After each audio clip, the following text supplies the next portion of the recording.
जय श्री राम सभी को। आज हम श्लोक 42, 43, 44 और 45 पढ़ेंगे। श्लोक 42 कुछ इस प्रकार है। शंकरो नरकाय कुल धन्नाना कुलश्च पतन्ति पितरोशन लुप्ते पिंडोदके क्रिया। जिसका तात्पर्य यह है कि वन शंकर का यहाँ पर मतलब है वन या समाज की मर्यादाओं को सम्मान न देते हुए गलत तरीके से और गलत वर्णों के मेल से जब सनातन की उत्पत्ति होती है तो वह सब कुछ खत्म कर देती है। दोस्तों, इसलिए समाज के नियम बड़े सोच समझकर बनाए गए होते हैं और इतने हजारों वर्ष की सोच और नियमों को बिना सोच समझे नहीं तोड़ना चाहिए।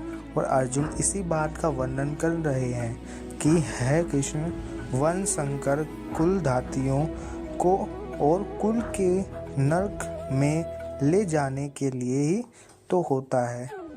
लिप्त हुई पिंड और जल की क्रिया वाले अर्थात श्राद्ध और तर्पण से वंचित इनके पितृलोक भी अधोक्ति को प्राप्त होते हैं।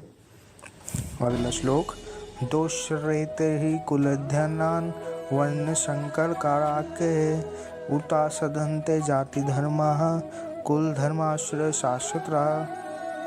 जिसका तात्पर्य है, अर्जुन ने कहा इन वर्ण शंकर कारक दोषों के कुल धातियों के सनातन कुल धर्म और जाति धर्म नष्ट हो जाते हैं।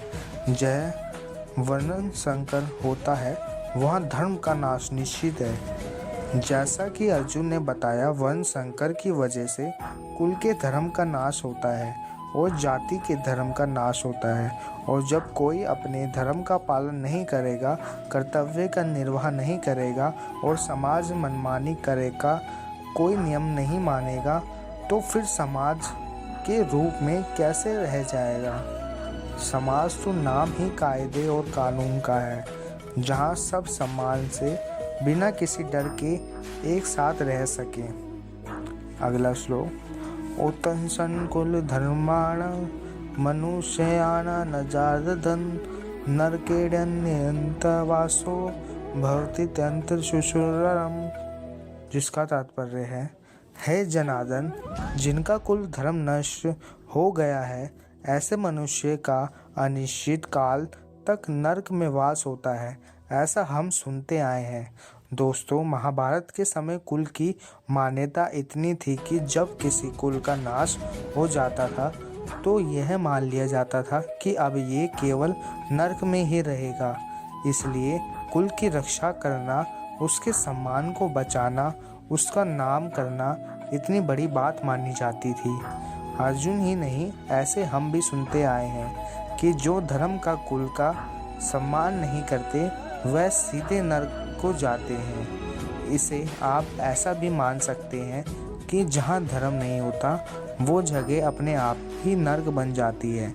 और आप अपने चारों तरफ देख सकते हैं, ऐसी कई जगह आपको देखने के लिए मिल जाएंगी। अगला श्लोक आहो बत महत पापन कर्तव्य स्थिति वयम युद्राज्य सुखलोभन हंतो स्वजन मुखता। जिसका तात्पर्य है कि अर्जुन आगे स्वयं को दोष दे रहे हैं। शौक में हम लोग बुद्धिमान होते हुए भी पाप करने को तैयार हो गए हैं, जो राज्य और भोग की लालच में स्वजनों को मारने के लिए भी उद्यत हो गए हैं।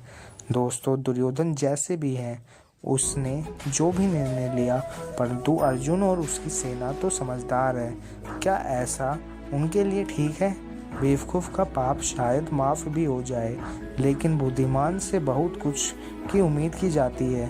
तो क्या समझदारी यदि युद्ध के लिए तैयार हो जाता है तो उसकी गलती की माफ़ी मिलेगी?